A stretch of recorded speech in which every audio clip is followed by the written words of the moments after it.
नमस्कार,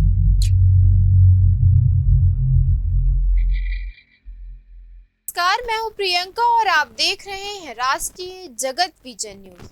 राजधानी रायपुर में अपराधियों का खौफ अब खुलेआम दिखाई देने लगा है।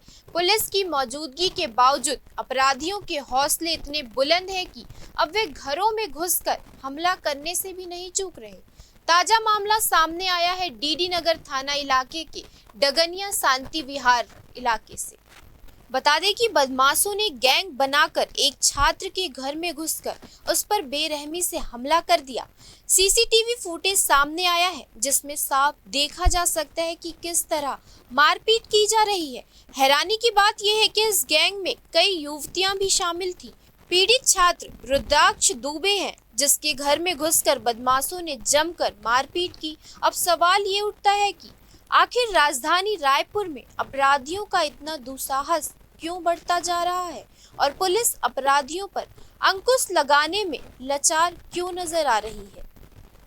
फिलहाल इस खबर में इतना ही। देश प्रदेश के खबरों से अपडेटेड रहने के लिए हमारे चैनल को सब्सक्राइब करें और नए खबरों के नोटिफिकेशन के लिए बेल आइकॉन जरूर दबाएं। नमस्कार।